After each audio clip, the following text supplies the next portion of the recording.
I skip that, sorry. This meeting is the meeting of the Board of Education in public for the purpose of conducting the school district business and is not to be considered a public community meeting. This meeting is in person at 870 Colfax, Benton Harbor. In addition to a live stream of this meeting is available at the following link. Questions may be submitted beforehand to natalie.singer@bhas.org or presented in person during the public comment sections as indicated in the agenda. Board members may be contacted through emails listed below. Requests for special assistance, including for persons with disability, may be sent to natalie.singer@bhas.org. May we please stand for the Pledge of Allegiance? Oh, I call the meeting to order at 6:04 PM, Tuesday, March 11th. Can we please stand for the Pledge of Allegiance? Pledge allegiance to the flag of the United States of America and to the republic for which it stands, one nation, under God, indivisible, with liberty and justice for all. Thank you. Secretary Triplett, can you please call the roll? President Robinson. Vice President Bowen, Present, sorry. Secretary Triplett, President, Treasurer Bradley, Trustee Rocket Martin, Present. Trustee Gavin, Present. Trustee Doyle, Present. Vice President Bowen, a quorum has been established. Thank you. Before we go for the approval of the agenda, one of our own recently lost her daughter. And I'm going to ask, today is actually her birthday also. So I'm going to ask that we take a moment of silence and honoring our staff member that lost her daughter. Thank you.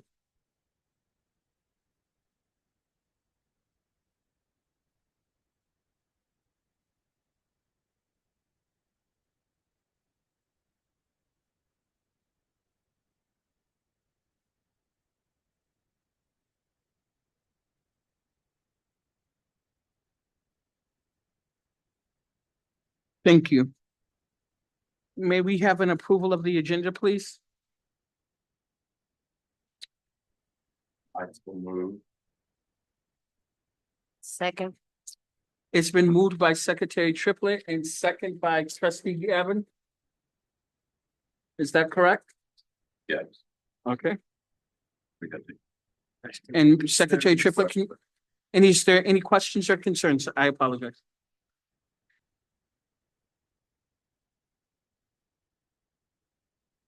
Therefore, being in no questions or concerns, Secretary Triplett, can you please call for the vote?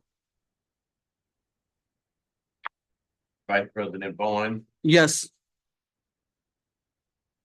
Secretary Triplett, yes. Trustee Rocket Martin, Yes. Trustee Gavin, Yes. Trustee Doyle, Yes. Gary. Thank you. We are now into the section of public comment. Okay, the Benton Harbor Area Schools Board of Education recognizes the value of public comment on educational issues and the importance of allowing members of the public to express themselves on district matters. Today, there are two areas for comment on the agenda, which you may decide when to speak. Public comment on agenda items and open public comment.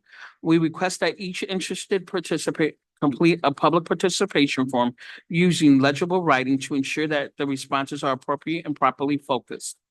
Per Benton Harbor Area School Bylaws 0167.3, which governs the board participation at board meetings, we request that you preface your comments with your name, address, and group affiliation when appropriate. Each statement must be made by a participant shall be limited to a 3-minute duration, and per our bylaws, no participant may speak more than once on the same topic until any other person have had the opportunity to speak on that topic. Participants may remove their mask when addressing the board. Participants should direct all comments to the board and not the staff or other participants. The board will listen, take comments and questions under advisement, and not respond at this time. I, as Vice President, will refer your questions to the superintendent for research and response. Please ensure that your public participation form includes your contact information as requested. If you have any questions for the board or executive team that require follow-up, please email those directly to natalie.singer@bhas.org. Okay. So there's no one here for public comment. Can we now have approval of the meeting minutes from 2/4/25, February 4th, 25, and February 11th of 2025? I recommend that we, Can you talk into your mic, please? I recommend that we approve the minutes from work session 2/4/25 and the regular session from 2/11/25. So are you making a motion to approve those? Yes. Okay, So, Ms. Raquel has made the motion to approve. Is there a second? Support. Yep. It's been seconded by a motion has been made by trustee Raquel Martin, and it's been seconded by trustee Gavin. Is there any questions or concerns? Therefore, being any questions, no questions or concerns, Secretary Triplett, can you please call the roll? Vice President Bowens, Yes. Secretary Triplett. Yes. Trustee Rocket Martin, yes. trustee Gavin, Yes. trustee Doyle, Yes. motion carried. Thank you so much. This leads us to our next agenda on tonight with the board business, and Tashana, it was for the boiler status update. Dr. Butts, would you like to go ahead and update us on that? Thank you, Vice President Bowens. We have Steve from C2AE that will come up and give an update on the boiler status.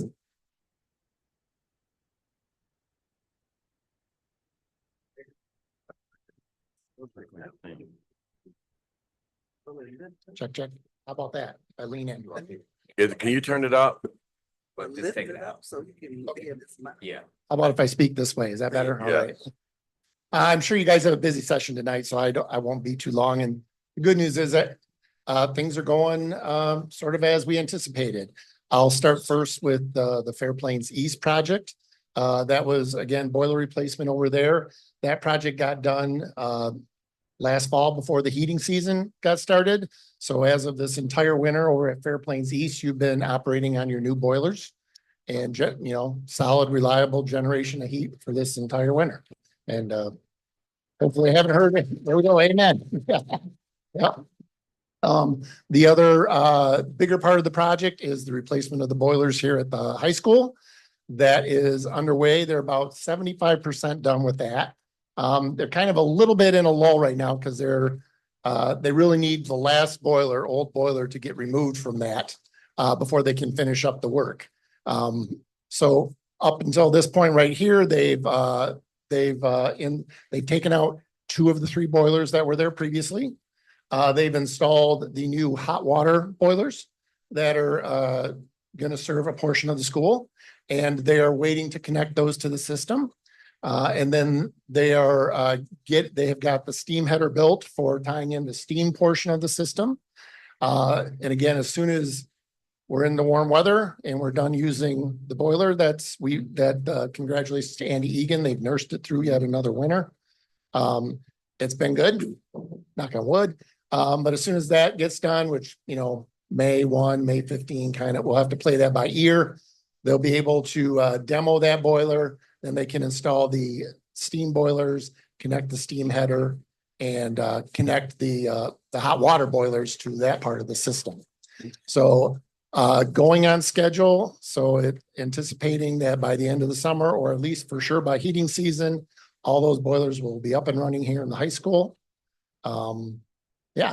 We added in, the district did add in a generator that's being installed too for some emergency power. That's going to be nice. Not to say things have been, there are still things. There's a lot of discovered conditions with these existing things. We have the inspector, as they've gone through, has identified some things that have necessitated changes. And actually, currently about $250,000 of changes that the inspector has required. So that's exceeded what the contingency allowance that was included in the documents. So the contract value is going to have to increase to manage that additional change that's going to be needed on the project. Okay. Is there any questions from the trustee? Gavin? Thank you. Thank you for the update. I am by no stretch of the imagination mechanically inclined, so I need you to like translate my question into a way that works for you. Sure. But regarding pipes, are we also replacing the pipes or are we putting boilers on old pipes?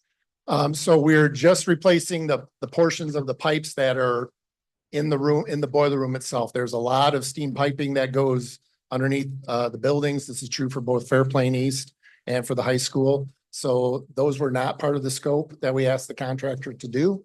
Part of that, we talked about it when we were going through design. One of the reasons we chose not to do it at this point was the potential that you may make changes in the future.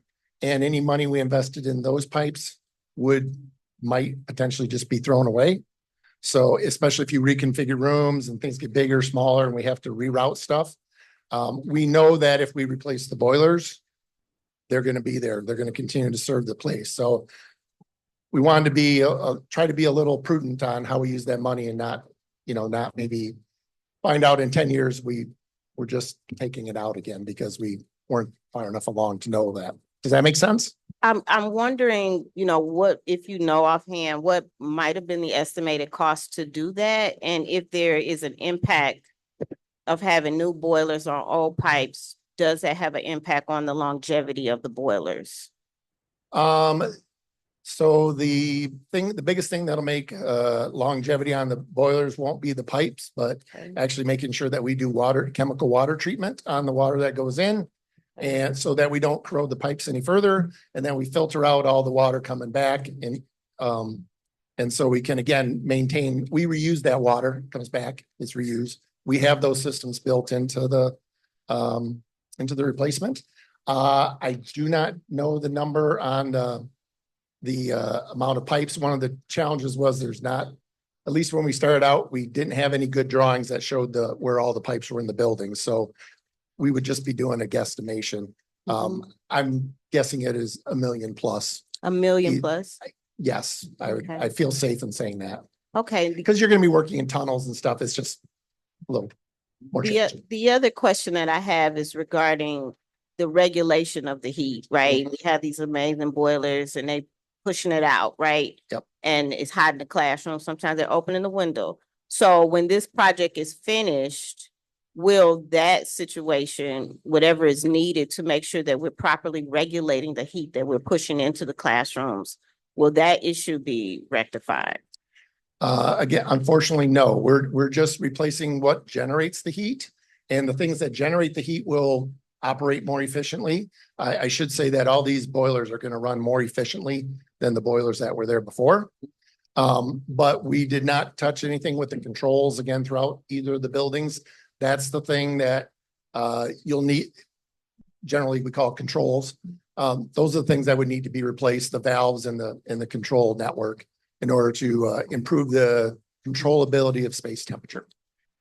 Do you provide an estimate on the cost of that? And is that, because I'm just trying to figure out why we would get something and then not be able to regulate it, No, it makes sense. And this is sort of like eating an elephant. You got to take one bite at a time. So I think that would be a prudent future thing. I don't have a number for that, but I can certainly get a number to Dr. Butts that he can share out for the board. Yeah, because I'm pretty sure we mentioned that on the front end as something that was important to us. We want them to be comfortable in there. Yeah. Yeah. Thank you Absolutely. so much. Yes, Yeah. you're welcome. Thank you. I introduced myself to you and I remember speaking with you on when we initially did this project. It was told to us that the controls in the rooms and what have you was all a part of this.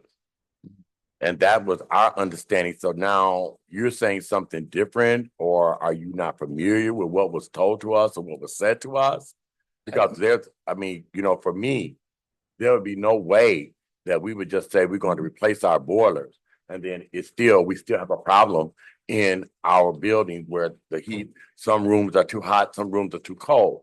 So that was not what was presented to us. So I think that we need to go back and we need to look at that, because that was a part of our whole plan, that okay, we did not just say, we need you to come in and pay all the money that we're paying just to put boilers in. And we still have the same problem. We still have classrooms that are cold. We still have classrooms that the heat is glaring and extremely hot. That was not what was presented to us. I think that we need to go back. Dr. Butts, can you give us some insight on that as well? I was gonna ask that, I told Vice President Bowens I need to ask a question because Steve, when we first talked, when Paul was on board, I thought that was part of the what we were getting as well. That's the impression I've always been on. I know it was the hydronic part, the steam, the hot water part, and the control valves. So So I guess I'm not sure. I have been affiliated with the project since the beginning, so I guess I would know what we might have said. I know there are some valves that are getting replaced within the boiler room that just are monitoring how the steam and the hot water goes out. But we don't have anything, like at this unit ventilator here that we have no valve replacement in the scope of work right now. Or the wiring for it or the backbones. I would be surprised if we said that, but I can't recall saying that we were going to also do that. If I would say if it was, it would be more than the total dollar value that the contractor is being paid right now. would that be in the contract? We can look, yeah. Yeah, Yeah, we take absolutely. another look at the contract. Certainly. I'm more than willing to look at that, yeah. Yeah, because that was in the contract. That's what we agreed upon. And so, like you said, you haven't been a part of it since the beginning. So it may have been something you missed or something, but is there any way that you can check? Yeah. Because we definitely need to. I have been a part of it from the beginning. Okay, from the beginning, yeah. Yeah, So you have yeah. some clarification because we need some understanding Sure. and some clarification there. When we made this decision to replace these boilers, we talked about all of that. And so I don't know how you missed it because I did. Okay. He did. We did. So I think we need to go back to the table and make sure that we are clear because that does not sound like what it is that we said. We were told that would have to come after the boiler, the window of the 18 months or however long Mhm. to completely replace the boiler, in particular here at the high school, and that would be something that was added, that would down towards the end, that had to take place first, and then those things would be adjusted at the end of the project. Okay, so I know that's what I remember being told. That's what was presented to this Board of Education. So we need to go back and look at that I will absolutely go back and. because we don't have any more money. Amen. Not for that. Thank you. Is there any other questions? One thing I would say and recommend, Dr. Butts, is,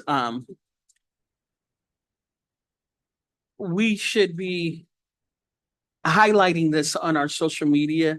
We have a CTE component where they're teaching them videography. We could do a video stating that, this is produced for the kids. It's been talks, but this is what we're doing. This is where your tax dollars are going. Showing engagement, but also showing the work that is being done. That the boilers are being replaced. It's a marketing tool, but it's also educating and informing the community of what's going on. So thank you so much. Absolutely. And if you need our help, you want to talk to the architect or engineer or the contractors for that video to make it a better video, I'm sure we can find the time to do that. Gotcha. Thank you. Thank All right. you. You're welcome. And Dr. Butts, can you make sure you resend that contract out to all of us, please? Yes, I will. Thank you. This leads us to the next part of our agenda, the Michigan Association of School Board Region 6 election results. We want to say congratulations to Elizabeth Odell on being elected to represent Region 6 on the Michigan Association of School Board of Directors on a one-year term. So can we give her a round of applause? So our candidate that we voted for, Tiana from Kalamazoo, did not win. But we're glad that, she's put her name in the hat. And we want to wish her congratulations, appreciate her support. Do we need to continue with it? No, I'm sorry. Okay, thank you. Next would be closed session, but I do not see him present. Okay. So can we have a motion or do we have to Go to the next thing. so we can keep on going? Okay, we're gonna go ahead to Facilities and Finance Operation Committee. Staff report. Staff Dr. report Approval. F1. Yes. Subject monthly financial reports. Reason for board consideration. A set of financial reports is presented to the Board of Education each month. Facts and analysis. This evening, it is recommended that the January 2025 payments be approved for all of the district funds. Policy reference 6470, payment of claims. Strategic plan goal reference, facilities operations. Benton Harbor area schools will develop, implement, and evaluate a fiscally responsible plan that will ensure physical and psychological safety. Recommended action that the Board of Education approve the January 1 through January 31, 2025 payments for the following funds. General funds, $887,844.03. Food service, $566,517.78. 2017 sinking fund, $1,147,729.36. Student activity funds, $2,042.20 for a total of $2,604,133.37. Thank you. May I have a motion to approve staff report F1? I so move. I second the motion. Is there any questions or concerns or comments?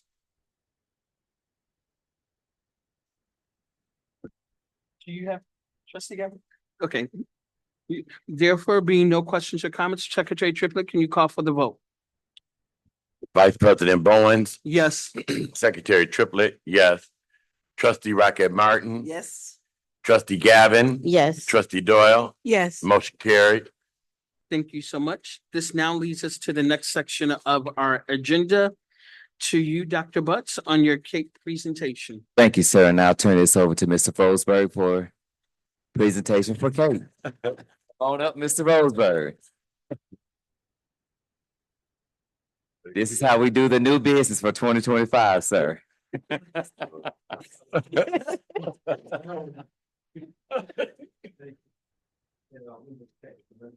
Yes, sir. Can't hear you. If you're speaking to mic, too. Windows K.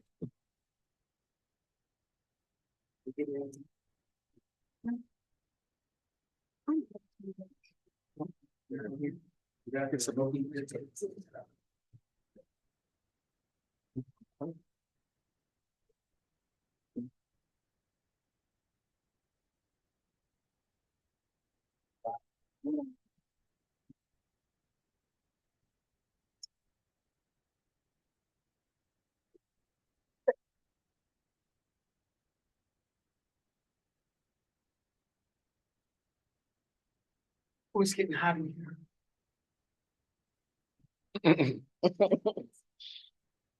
One time it was cold.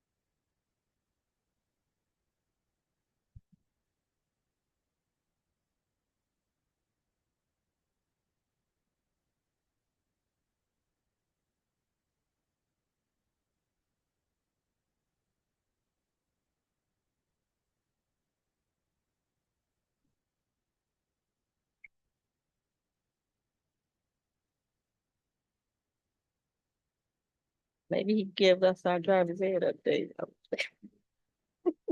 So as we're waiting because of technical difficulties, can we go ahead and go to driver's ed? Okay, thank you, sir. So with the driver's ed update, I did meet with the owner of the company. I did send out a survey and a video for interested parties. We had 2 people that were interested to to become instructors. They are reaching out this week. And since those two are interested, the plan is to have them in class in 2 weeks. And the first class should be held in July of 2025. So we're looking forward to a summer class of driver's ed. Are you ready, Ms. Rosemary? Not yet. Oh, okay. So you go ahead. We're give him 1 minute. Oh, sorry. We have some questions. Any questions or concerns? Yes, so is it just a regular driver's ed class? Is there any talks in terms of combining it with life skills like Director Cups was talking about, or is that something we We're can still work working out? on that. Yes, ma'am. Okay, good deal. Thank you. Secretary Triplett? Yes, I'm glad that we're moving in the right direction. I know there were people that was concerned about how do we identify students, what criteria. And my concern was also, that when we identified teachers or instructors, people that you said there were a couple of people that were interested. When you talk with the company and what have you, how many would you need in order to handle the caseload? So I know it's a lot of work that needs to be done, continue to be done prior to. This is for our students at Ben Harbor High School only. Correct. Okay, and for Ben Harbor area schools. And so when we look at the data, has anybody looked at the data to say how many juniors, how many sophomores we have that would qualify first and foremost for as it relates to age regulation? What we were trying to make sure first is that what we did ask the owner of the company is how many per instructor. If we at least had 2 instructors, that could hold up to 72 students. So Okay. what we'll start doing now is the second half of it. We want to make sure we have enough instructors. And we also asked about any backup instructors. So I did have an interested party from the outside, and I will speak to the company in reference to that person if they want to invest their money, and then we can pay them to because we can't pay for their. You're the interested party of being in a class? No, interested part of becoming an instructor. We Oh. can't pay them, we can't pay their instructor to become an instructor because they're not an employee, but we can pay them after they get their certification to teach the class. Okay, So then I'm sorry, I just want to finish that part. Then we're gonna get into how many are interested, how many we can offer the class to this summer. okay, yeah, I was just asking, had you all started working on this end? It wasn't for the driver's education component. It was just for us to have data of how many of our students that are enrolled, how many of our sophomores will be 16, how many of our juniors and how many seniors, or how many freshmen who will be sophomores next year. And for the class of 2026, the class of 2027, and the class of 2028. And are we going to open this up since it wasn't done in a timely manner, but will we open up some spaces for our students who are graduating with the class of 2025? Just a question to throw out there. So some of our seniors who may not have had that opportunity because we didn't make it within that window, where some of them be given an opportunity to participate. Just some food for thought and some questions. Okay, and I'll get back with you on that. Thank you so much. I'll make sure I get with Director Cups and make sure we get that information out to you. One thing I would like to, I'm sorry, Treasurer Doyle, Secretary, Trustee Doyle, do you have any questions? No. Okay. One thing I would like for us to do, is if we can have, I don't know if anybody's familiar with logic models. What was our intended target? What was the plan? What didn't work and everything? So if this program succeeds, we can show in that logic model what was effective, what wasn't. Also, I would like for us to have a packet, because it's good hearing what's coming out from our superintendent, but it's better in writing. So I would love for us to start having this report in writing with the documentation. Yes, about driver's ed. Sorry, I don't know if you guys already have that, but We can include that. Okay, thank you. Thank you. And is that it, Dr. Butts? For driver's ed, yes, sir. Okay, we're gonna go back to Principal Roseburg.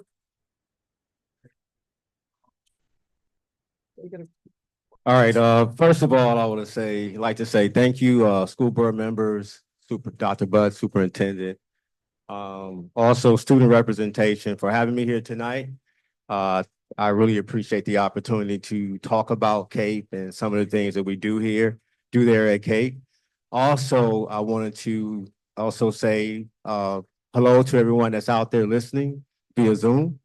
And I want to say this, hopefully after the presentation, I want you to know if you are a student and you live in the 49022 area and you attend a school of choice, a student, and it's not working out for you, please come see us. We're located at 636 Pipestone Road. Our phone number is 269-605-1901. We can help. That is our mission. So you are a senior and they're telling you, and you go to school of choice, you're not graduating, come see us. Starting off, today's agenda is pretty much, I will summarize CAPE. Briefly talk about our enrollment, kind of go over some of our interventions, share a vision that I have for CAPE, let you guys show, or I will show a promotional video. Then I would like to take the opportunity to open it up for any questions. Are there any questions about the agenda before I get started? Yes. I just want to say, I really love that spiel in the big, you just did. Come see us. I like Yes, that. come see us. That's especially your school of choice. Come see us. Come see us. We might be that sense of hope that you're looking for. Just want to let you know, let the community know that we are here if you need us. Are there any questions about the agenda before I get started? Okay. So, wanted to first talk about, and I know a lot of people may know what CAPE is, but to kind of just highlight some of the things of what we do there at CAPE, because sometimes there's some confusion exactly what is CAPE. So, CAPE, we are a virtual alternative ed program that serves students 6th through 12th grade. We are the only Ben Harbor area school option. I kind of consider us a school of choice within Ben Harbor. We are also sometimes used because we are alternative ed. We sometimes do take students in lieu of expulsion, so we are a remedy for that. For students in our community, if they are in trouble and maybe at jeopardy getting expelled, CAPE could be an option for those students. Also, I wanted to talk about, we are a credit recovery focused school. And hopefully I will be able to bring some insight to graduation because there will be some information in there that may be enlightening to everyone. And then also CAPE is a project-based instructional school through Centric. So our Centric instructors are all certified teachers. None of our students who utilize Centric at CAPE, there are no substitutes, there's anything like that. They're all certified to teach the grade level as well as the subject that they teach. So we are 100% certified across the board.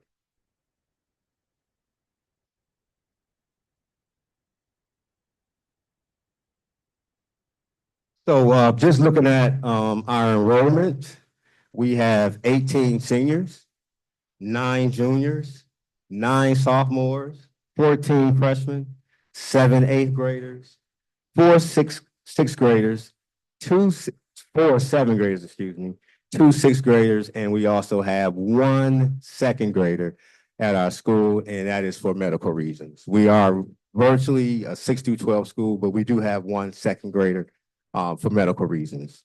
So we are an option, even if it was an elementary student, we are an option that could work if someone needed to come to CAPE as an elementary student. Just to give some insight to our seniors, 12 out of 18 of our seniors that are in school right now are 5th year seniors. The reason why I started at my my presentation was saying that if you are in help, you are needed help. We are a school that does credit recovery. We have a plan. We have a list of interventions. So a lot of our kids who come to our school, when you look at graduation data, sometimes it's going to look grim because we really kind of seek out and look for, I want to say the have-nots, but people that's in that situation. So sometimes the data can be misconstrued. Out of all of our seniors at Cape, there's only one student that actually went 9th, 10th, 11th, 12th grade at Cape. A lot of our seniors are either, like again, 5th year from other schools, out of state, but they found their way at Cape and it's been working out. So sometimes, like I said, you will see graduation data that looks a little grim because most of our students are there to get that help to graduate. Only 6 out of our 18 of our students are actually 4th year seniors. So they've been in school for 4 years and they are seniors now. 3 of the 18 seniors that are currently at Cape are off track. And so that's just a fact. And if we were to, it's hard for us as principals to sometimes gauge or guarantee graduation data until we kind of get to the end. But if my prediction is right, out of the 18, we potentially will probably have 9 graduates. Could be more. It all depends on the student. We're going to do all that we can to make sure between now and June that we give every possible opportunity to kids, especially our seniors who are in need of credit recovery. Some of the interventions at Cape, one of the things that kind of attracted a lot of our students who come in is our flexible schedule. And this is actually for centric students. What we do at Cape is they have 3 days of synchronous instruction and 2 days of tutoring support. So they can come in on 2 days out of the week that are designated always the same 2 days, can get in-person instruction. They can, just come hang out if they want because they want to, get out of the house. We leave those days open so students can kind of feel a connection to the school and not spend so much time just at home. We also have an asynchronous option through our Edgenuity program. And so when a kid first enters into Cape, our staff immediately does what is called an IPA, and we call it IPA, is an individualized plan of action. So every student that actually walks in the door, it looks different for them. And so we kind of come up with an IPA, look at what has caused them to be credit deficient, look at whatever situation that brought them there, and then we develop a plan of action so they can reach their goal. We have a wide range of support options for our student. We have what are called Cape mentors, and they are the front line of defense for our students.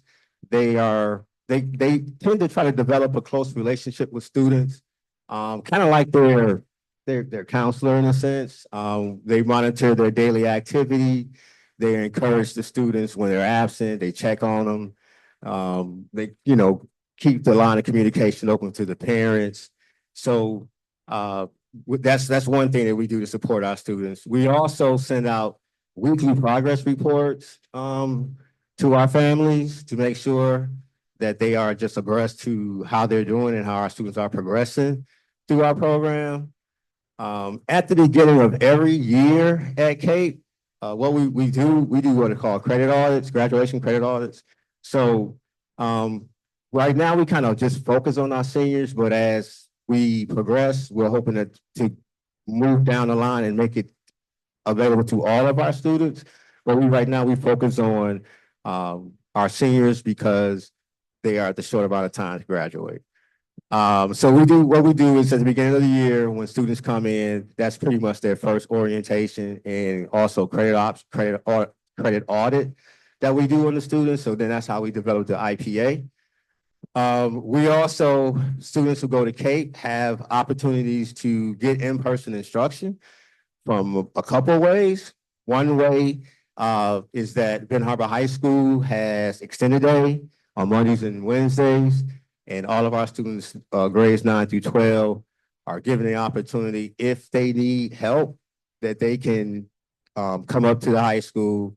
And we notify the high school, let them know these kids want to take advantage of the extended day option there at the high school, and then they can simply come up and get that help from a certified staff within the building.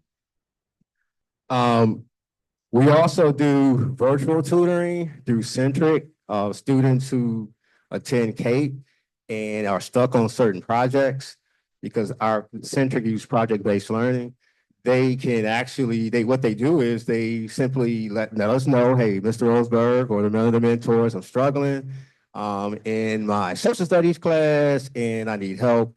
What we would do, we take down their information and we contact Centric staff. They set up a tutoring section. They're 30-minute sessions, but it's typically one-on-one, and it's not limited to any number of help. If they did it every day, they have that option to get actually help directly from Centric staff. So something that's somewhat new for us is that, we are around graduation time and we want to ensure that our kids graduate. We have extended opportunities, especially for our credit recovery students. So what we do is, if a student could contact us in advance, let us know that they need help, and it could be after school hours. So what we did, we set up, you have to do it in advance. You can contact us and say, hey, 7 o'clock tonight, I need to get on. And so one of our mentors or our virtual instructor will get online with the students and try to help them out. We even offer this on weekends. So to make sure that people don't get like, whoa, that's a lot of money, we limit it to 4 hours. So we do have a budget. And so we try to capitalize on those 4 hours. So if we have to get groups of students or something like that, we have that option available.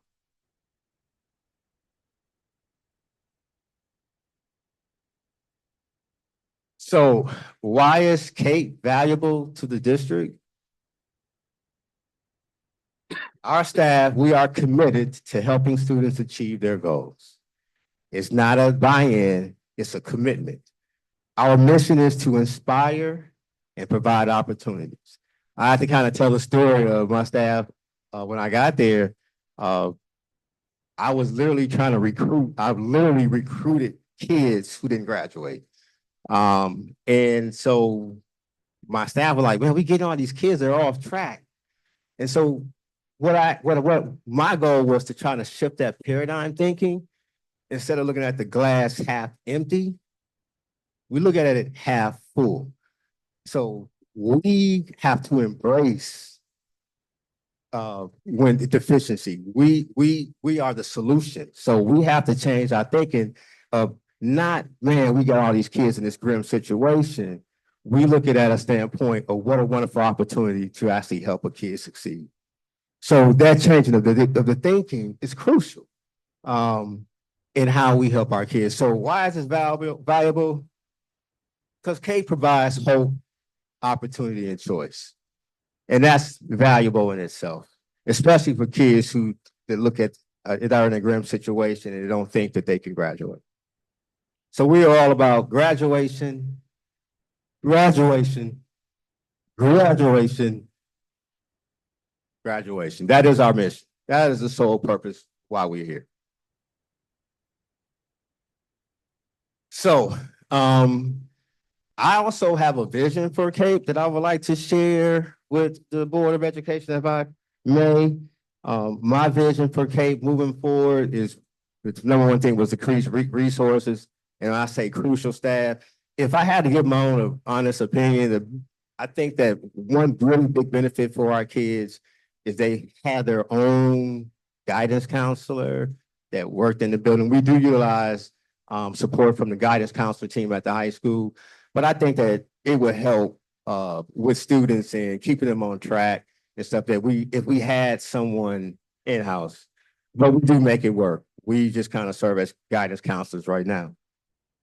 The other goal or vision I have for CAPE is that I would like to see expand beyond the 49022 area. I had a meeting with the CEO of Centric at the beginning of my first year, and kind of had briefly had that conversation. I am also meeting with the CEO tomorrow to have that conversation, and then I will share back with our central administration what that would possibly look like in our community. And I'm talking about, there are schools of choice that are in our area that actually have satellite schools. And when I heard that and talked to the CEO of Centric, he was like, wow, man, I was hoping you would say that, because it could really help you guys improve enrollment. So that's just something that I thought about, expanding Cape beyond the 49022 area. And the third vision for me and for the school is simply, we want to become the number one choice in our community. I want to be clearly correct. We don't, if you go to, there are credit recovery options here in the district.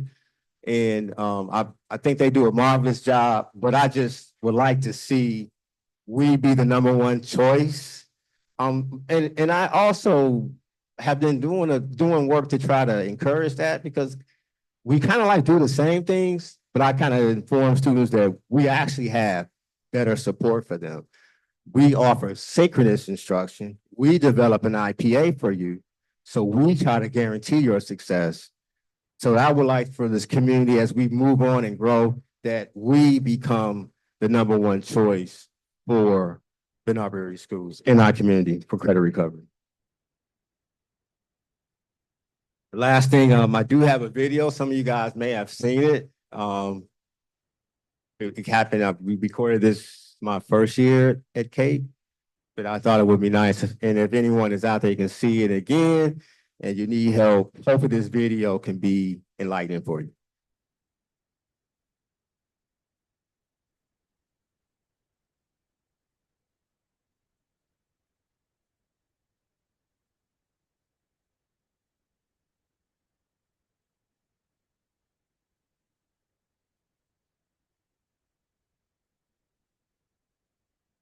Will they be able to hear that? They won't. They won't be here. So Jacobus, can you make sure we get that email to us? I'll make sure it's emailed out. Thank you. Is there any questions for Director? I will go ahead and play it. I just did the volume's gonna come from my end, so just know that you may not be able to hear it all. Put your mic up to it.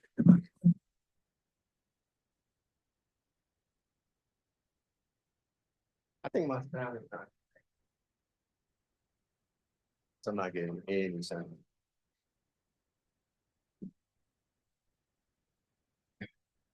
Not even getting any sound on my.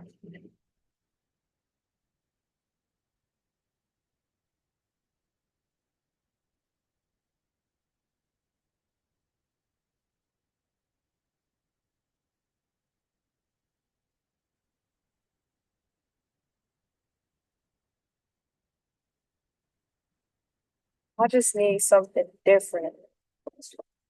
Aprender un segundo idioma, pero no imposible.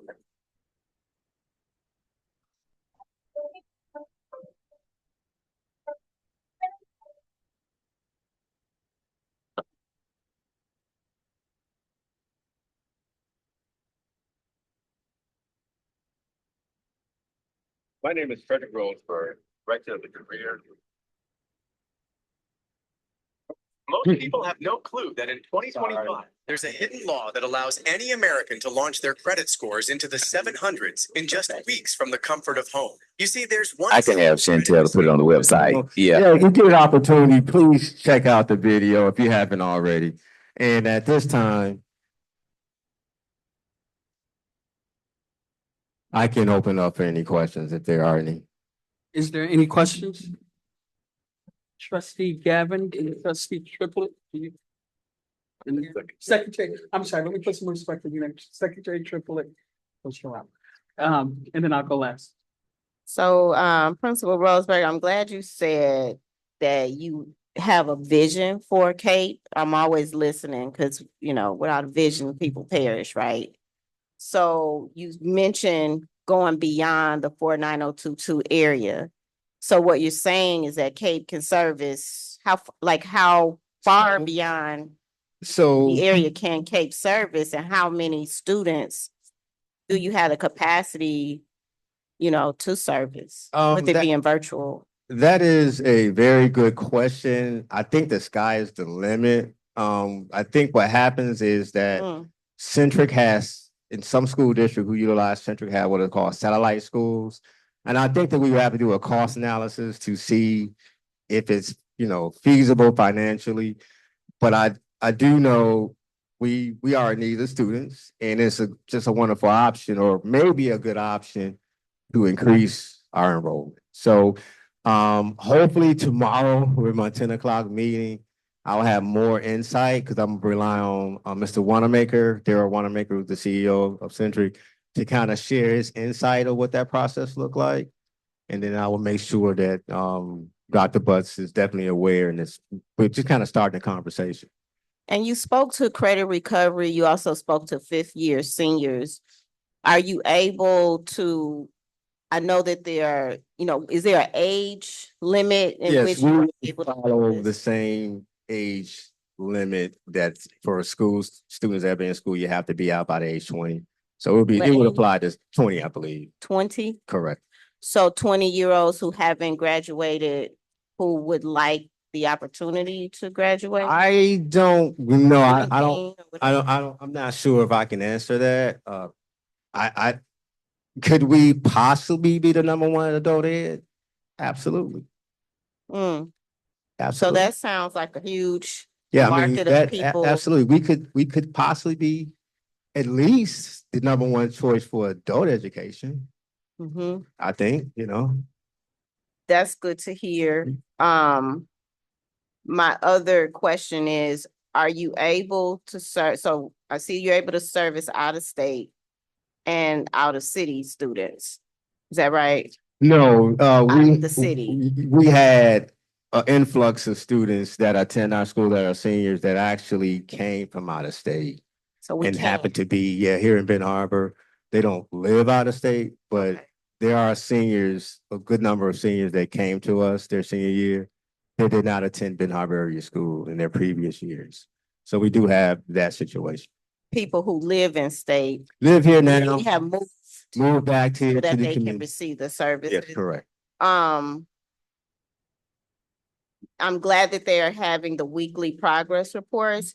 And I'm wondering if you can, I don't mean to put you on the spot, but I think it sounds like you can also service gifted students. Who might be Absolutely. introverts and just So- don't want to be around other kids. There's that population. Absolutely. And you have project based. And so Yes. can you describe maybe one type of project, exciting project that they might do at Cape? I don't mean to put you on the spot. I know you're not the I can give you an teacher, but example of one. How about that? okay, yeah. So we're learning about, I think, okay, all right. We're learning about positive and negative integers. And so CAPE instructors will focus, once they teach positive and negative integers, what they will do then turn that into a project. And just right out of the top of my head, for instance, when you're using positive integers, positive negative integers, that's a bank account. That's credits and debits. That's money. So they could take that and show how that is applied into the real world.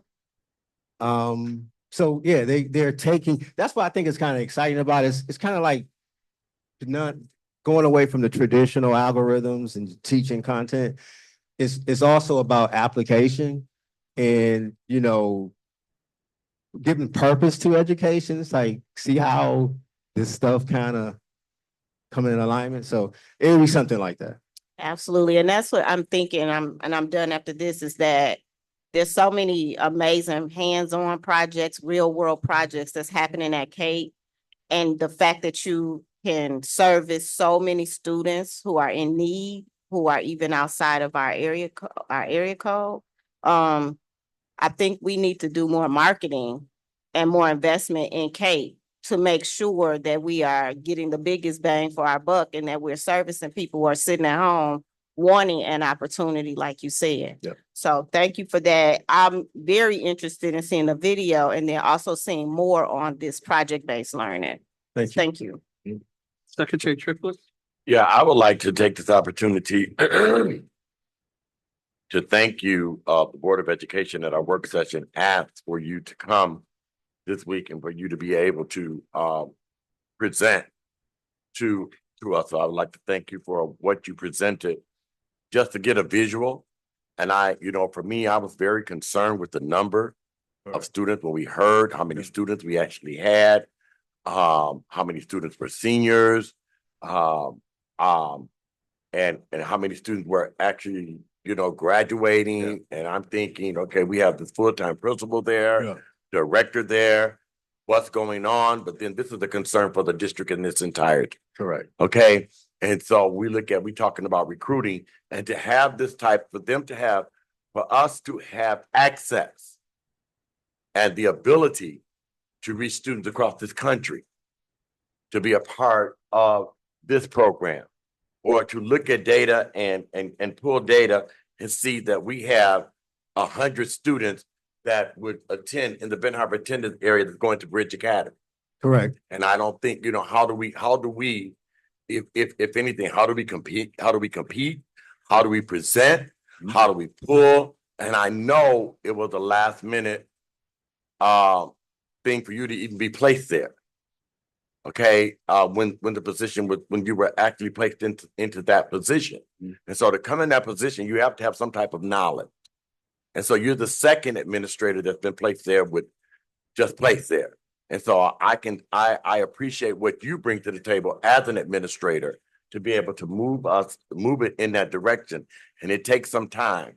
Yes, sir. But I do want to know, what is it what is it that when I see your three things, you said you have a vision for K, and that was to expose it to the community, so that we would be the #1 alternative education school, in the community.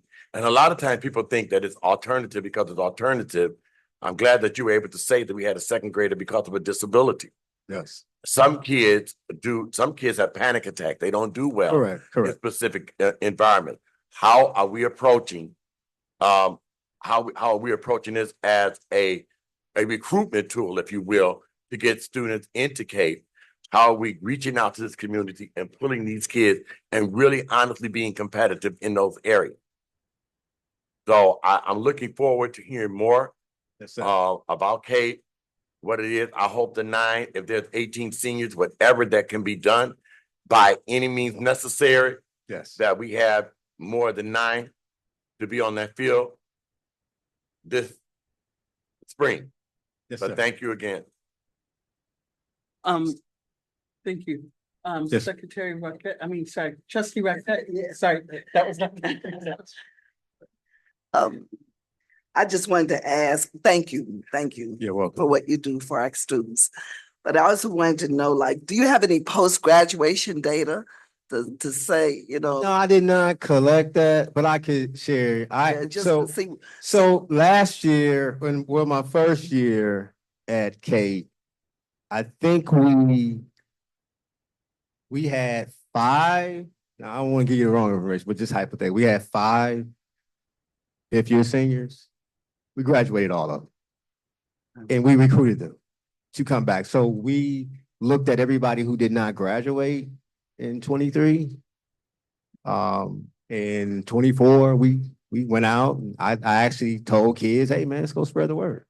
If you know, who do you know that's in the same boat? And so yeah, that's kind of like what happened. it would be interesting to see what career choices they make after Correct. graduation. Yeah. If they Yeah. go to college or if they go into the workforce. Correct. Or Because they still can.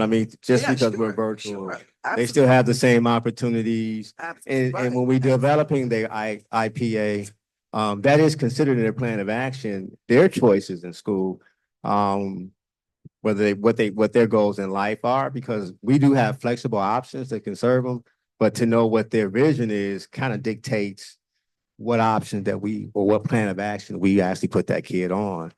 If they want to go to So you a kinda help them Western, choose yeah, that. we we make sure if they want to go to Western, that there's certain things they can't do and there's certain things they need to have. So we develop a plan of action to get them at Western. If they want to go to LMC and they're in a deficient situation, we can develop a plan of action to help them be successful, to attain that goal of going to a community college. So Okay, and even though they may not walk like the seniors, the ones that are. we had a still few working last on it. year. I Wait a was minute. surprised. No. Yeah. I'm just gonna say, whenever they finish their plan, they're considered graduated, rather they walk the field or not, right? Correct. Yes, so I could share a story. I had my first year, 2 kids who were seniors and they were like a credit, half credit short. Finished up in summer school, gave them the option and say, what do you want? We could do a ceremony. And some of them said no. I said, we're gonna do something. So Do give them that we're option. gonna, we kind of had our own little celebration with their parents and me in school. So yeah, you know, saying, because I told them that's important, you know. I encourage them to walk that field. You know, I'm a Ben Arbor High School alumni, and so I encourage them to get that experience, but I leave it up to them as their option. But I do try to encourage it. Thank you. Thank you. Trustee Doyle? I would just like to thank you for the effort and the passion and the dedication that you put down there at Cape. I see you talking about it and I can feel the energy that you are proud of this. And this is something that you want to grow and it could be amazing. We could be the #1 Choice. in this Absolutely. area. And I look forward to hearing about the satellite school and expanding. I think that would be great for us. Okay. Thank you. Thank you. Thank you. So my question is, so if you have a student with an IEP, how do you make sure some IEP call for the student to be in a classroom for a certain amount of time? Mhm. Do you guys require those students to? Yes, yeah. So yes, any student who has an IEP they have to have what is called resource time. And so we do have a resource teacher that conduct that resource time virtually, online, so they get the support based off their IEP. We do have someone that actually does that. Okay, and I know they talked about, you know, post-secondary. I know one of the competitor schools have it where some of the students get to work at local factories or local organizations and companies. Have you thought about trying to incorporate that, or is it because? No, but I will tell you, you know, we study our competition and we need to. And that's what makes us competitive. So if you have insight about that can help us make us competitive, please share it. But no, I did not consider that right now. It's just my second year. I mean, we're flying the airplane while it's being built. And we do a lot, we use a lot of reflection. You know, we always constantly looking how to get better, or how we can improve supporting our kids. So the feedback is important to us, whether it's positive or negative. We encourage it. So any feedback that we receive, we welcome it, positive or negative. Thank you. One thing I will say is when you're at war, you put everything on the battlefield. And as us being a school of choice, well, school district, and we're trying to recruit, we had a previous colleague or superintendent that, you know, sometimes you got so tired of seeing his face, but he knew how to market himself. And as a district, when you are at war, you have to market yourself of the opportunities. And I'm not saying on our website, because I can be honest with you, I don't go to the website. I'll go look on Facebook before I go look up on a website. So I hope we are utilizing our social media, these videos, place ads, get it translated in Spanish or whatever we need to do, telling the story, but letting the public know that we have alternate. Okay, well, here's an idea. We kind of talked about this in our master facilities meeting. There are opportunities where the store is packed. There's some days you go to, I don't want to go to Walmart or Meijer. It's packed. It's too many people. I think the communication is what, it is the communication that is missing. We could set up a table in Meijer, and as people walk in, spread the word. Ask them, what do you know about cake? Did you know? I know it can be time consuming, but I think it's a good way to have a conversation with some of the people and get that feedback from them.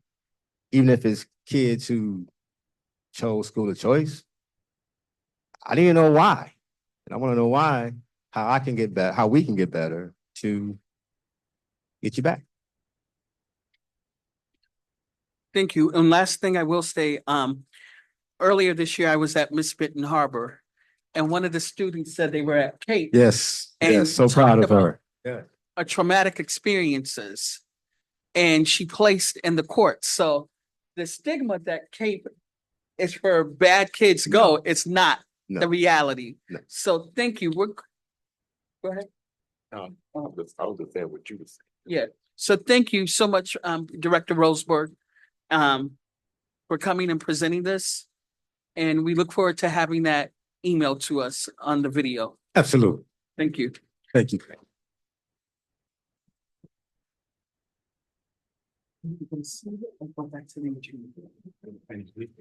Okay, we're gonna go do this really fast, the MFP unused facility survey, Dr. Butts. And then we'll go into our closed session with the attorney. Okay, and this will be brief. We did have a master facilities plan community meeting today to go over the unused facility survey. There will be one coming out. There are some tweaks that were asked to be put on the survey. There was also an ask to put out the original survey again. We got some good insight back. There was only 184 participants on the open building. President Robinson and I went to all of the municipalities and townships around to make sure that people were aware. We will be putting out this second survey so that we can garner some information about our unused facilities. We still have some tweaks, but the ask and the desire is to make sure we get it pushed out as soon as possible so we can get the feedback and we can go ahead and get the master facilities plan developed. Thank you. Is there any questions? Secretary Triplett? Thank you so very much. So you said that you had a community meeting today? Yes, sir. Where? I mean, how many people were there? It was a Zoom invitation. So what I did was I sent it back out to the people that responded on the very first one. Mm-hmm. And the email was sent back out to those participants. Okay, so this is one thing that I've stated before. During the pandemic, there was a quote unquote community survey. And when we talked about our kids going online and what have you, a decision was made with only 36 people responding. That's unacceptable. And so we talk about this because this is very, very serious. That's probably 10%, maybe 7 or 8% of our student body if we had only 100 or something things. My question has been for some time, what are we doing with our principals who interact, our elementary principals, our deck principals, and you see these wonderful and amazing programs that are well attended by parents and community members. Why aren't they actually involved in pushing and working on these surveys? Because we cannot make these decisions with such a small group. And like you said, today you had a community meeting that I didn't know anything about it. I don't know if any board members knew anything about it being, and I'm not saying that it was not given to us, but when we talk about a community meeting during the middle of the day, we have working parents and different things. I don't know, how you all doing it, but I think in order for us to make an informed decision, an inclusive decision, we have really got to get the information out to the people. And if nobody else, the parents of the students who have suffered with us and who are remaining and staying with Benton Harbor area schools. We've got to hear from them and what their thoughts are. So I appreciate that because we just can't do this like that because this is too major.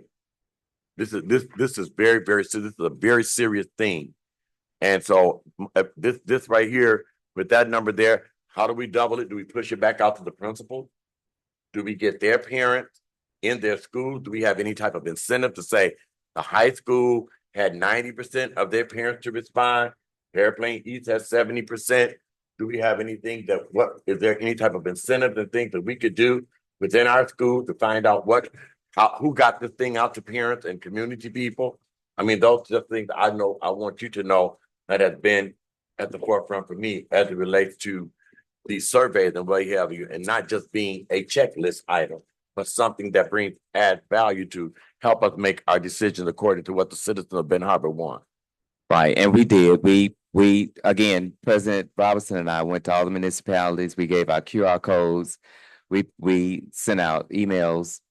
It was on our website. We put it on social media. But the ask again was to put it out again to see if we can garner more input, because that was a very low. We realized that's a very low number for the big decisions that we're trying to make. So we are with the second survey. It was asked today with the second survey to put the first survey out again and look at possible incentives for filling out those. So Mr. Roseberg was one of the ones that brought the ideas of going to the different stores, putting them up in stores, getting possibly making robocalls, doing whatever we can to get the information out. Thank you, Dr. Buck. So when I look, I'm sorry, does anybody have questions? Yeah. Okay, so when I look, did you have your hand up? No, okay, sorry, I'm kind of getting, when I look at this survey, it says retain, demolish, sell, lease, I don't know. I would like to see that I don't know is what's your thought? In corporate America, we would use the term go back to the Gemba. And the Gemba is where the people are and go listen to them. And at least give people an opportunity to type, even if it's 90 words, what they think, so we can hear the voice of the people. By doing this multiple choice, you're not really allowing them to be fully heard. So actually on the first one, we did spaces where they can type in their responses, and I'll be sending those out to you. So that's one of the things that we got from the meeting today. They're gonna send it in a PDF format, and I'm gonna send it out to you all. And they asked for the tweaks to this was sent out to the board, and I can also ask them to make sure they include a portion of where they can write the responses. So that is still in the development phase. So if you want to send some more, and I sent it out to you guys earlier, if you want to send it back to me for some more modifications to be made, that is perfectly fine. Correct. So that first one that you did, you said, right, you were able to put in your input. You're sending the second one out and we're able to select multiple choice. But some of the issues have changed within the buildings. Right. Just that quick. So yeah, I just would like for us to go to where the people are, let the people, and how do we really engage the people? Again, this is a video using the CTE students, creating a video. What do you like to see about these buildings? Getting it on Facebook, fill out this survey, the link below. It's marketing 101 that we can get the voice out. We just have to market and put it in our face about 5 to 6 times. And then, we'll know to do it. So thank you.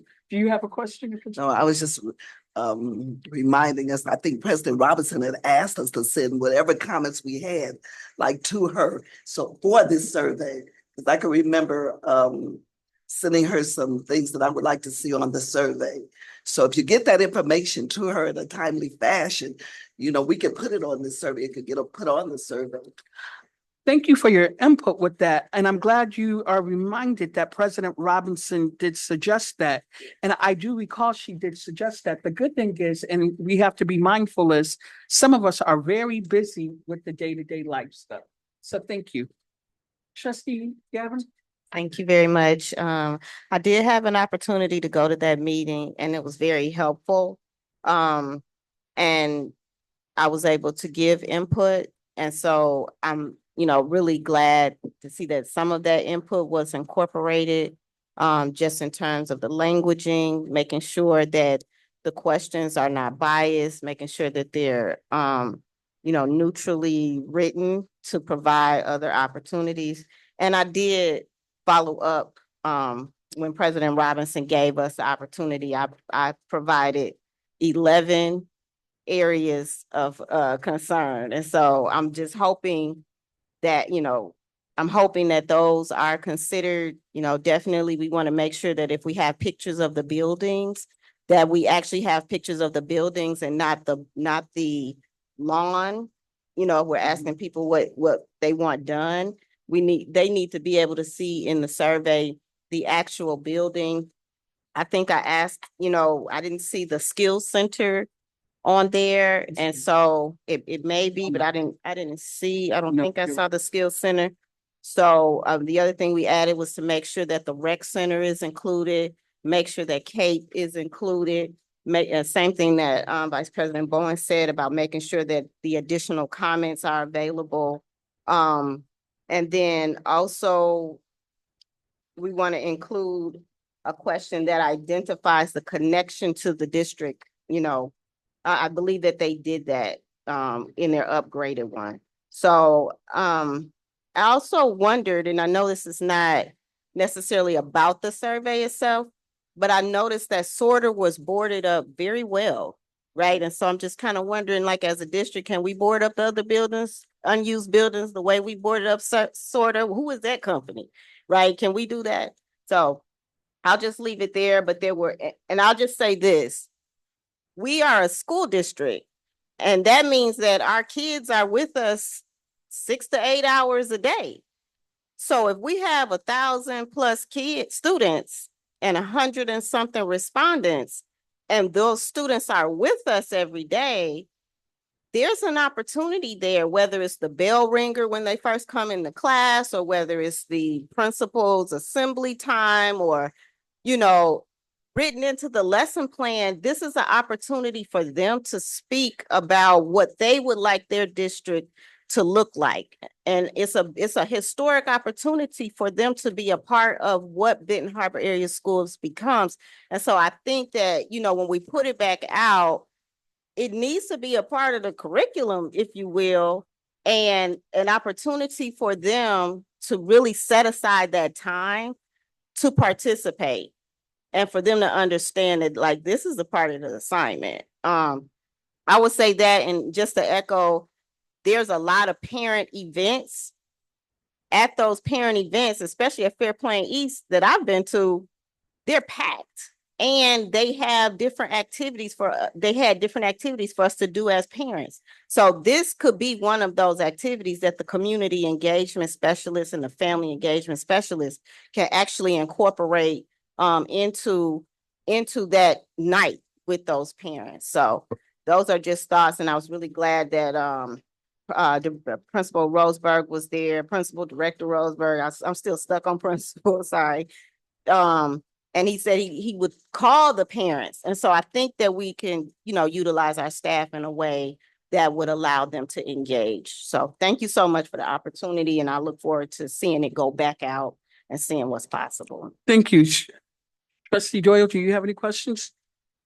Thank you. Thank you.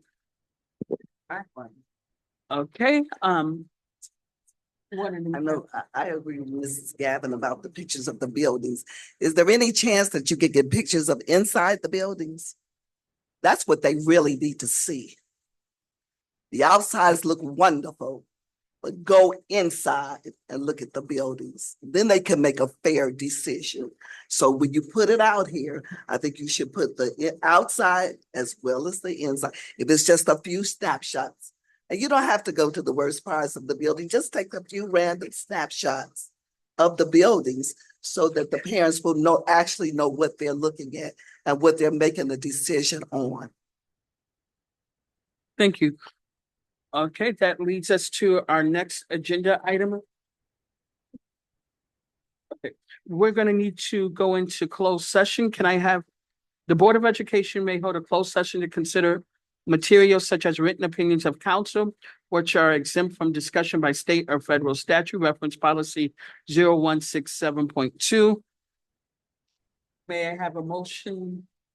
I make a motion to go into closed session. Second. Second. Oh, stop. I didn't realize. 1, 2, 3, 4. We got enough. Yeah, I didn't realize they. 1, 2, 3, 4. No, she Oh, left. Angela's gone? Yeah, Oh, I need to put my glasses back on. So, The meeting pauses. yeah. Yes. The meeting has been paused due to no quorum.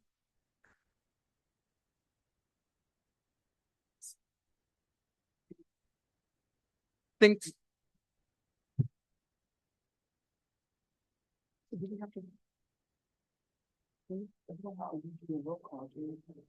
I think we did put a motion. Oh, roll call because we. Okay, we do have a quorum. Do we have to call a roll because there was no quorum and we paused the meeting? So we are, do we have to do that? Okay, we are now back in session. The meeting has been unpaused. And Secretary Triplett, can you please call the roll for us going into closed session? Do we have to make the motion again? Oh, but you guys, oh, there was no quorum, sorry. Can I have a motion for closed session? The Board of Education may hold a closed session to consider materials such as written opinions of council, which are exempt from discussion by state or federal statute, reference policy 0167.2F. I make a motion, closed session. I second. The motion has been made by Secretary and Trustee Rocket. It has been second by Trustee Gavin. Secretary Triplett, can you call the roll? Vice President Bowens, Yes. Secretary Triplett, yes. Trustee Rocket Martin, Trustee Gavin, Yes. motion carried. Thank you. We'll be going into closed session. We'll be back.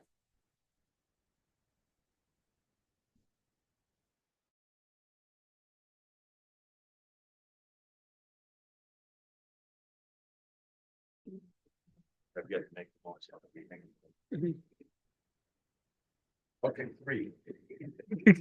I make a motion that we end closed session and return to regular session. Well, can I have a motion? Sorry. So moved. We make a motion to come out of closed session into regular session. Can I have a second, please? It's been. A motion has been filed by Trustee Rocket Martin and second by Secretary Triplett that we return out of closed session at 8:57. Mr. Triplett, is there any questions or comments? Being none, can you please call the roll? Vice President Bowen, Yes. Secretary Triplett, yes. Trustee Rocket Martin. Yes. Trustee Gavin, Yes. motion carried. Thank you. Madam President is absent today, so we will discuss board retreat via email. I'll send an email to the president to follow up with you guys on that. Is there going into new business? There's no open public, well, there is open public comment, but let the record show that we have no one in public comments. Is that okay? Public present. Okay. Therefore, we'll give it a superintendent announcement and comments, please. Just want to say, thank you so much for the work that you continue to do with me. And, we are working hard to finish out the year strong. And we'll just continue to work with the great team that I have working with. Thank you. We are now at trustee comments and board member comments. And we're gonna start off with trustee Raquel Martin.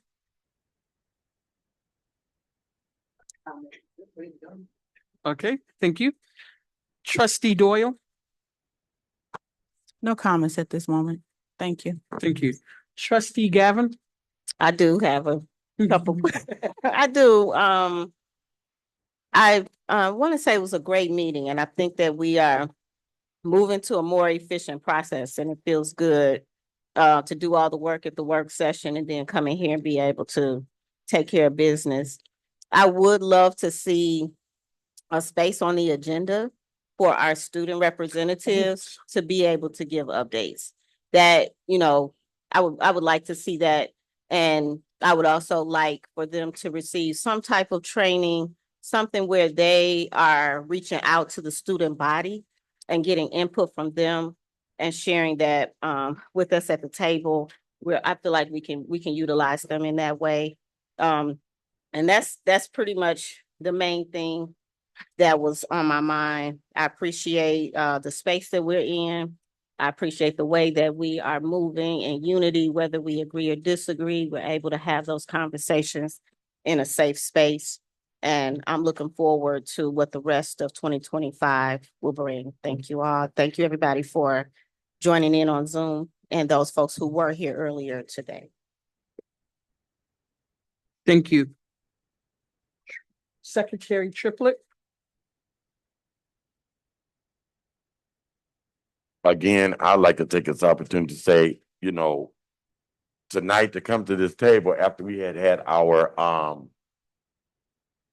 work session and what have you, and just a few items that we really had on this agenda, it moved quickly. Principal Roseberg was just shocked. He knew he came prepared to camp out because he thought our meetings were going to be long. So I think the committee as a whole approach is working well for us. I think we continue to grow and master it. It's still some things that we need to learn how to do.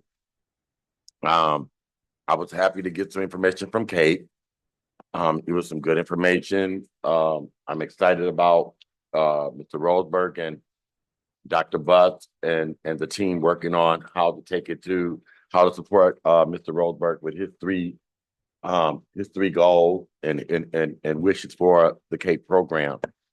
I want to say that you did a good job tonight, Vice President Bowens. I know a lot of times, I think you did a good job tonight. Thank you. You to be encouraged. And I'm praying for our president, not like there's anything wrong, but but we're praying for our president. And again, thank you all so much. I like the way we're just at least we're working in a different space and place. So with that, I'll pass. Okay, thank you so much. I do want to say thank you so much. Last minute, I was not prepared to chair tonight. And then at like 4:55, I got a text message. So thank you guys. I'm getting better with this. I can probably need to read some of Madam President's statements and get them prepared. So thank you. Colin Powell says it best, have a vision, be demanding.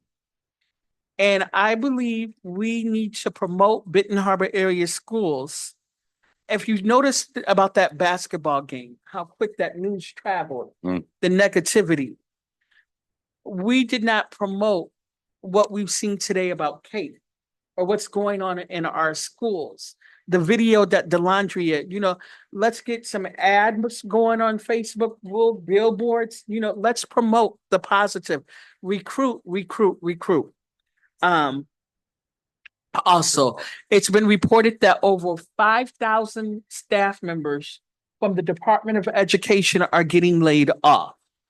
We are going to have to be creative and innovative on how we move forward as a district.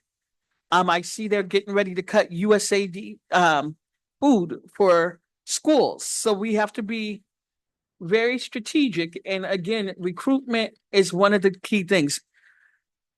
My prayers are with the Terrell family and their loss.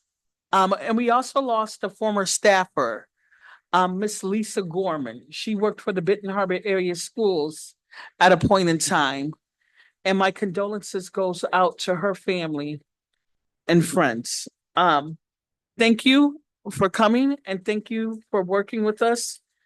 And for those that are you watching, thank you for watching. Have a blessed night.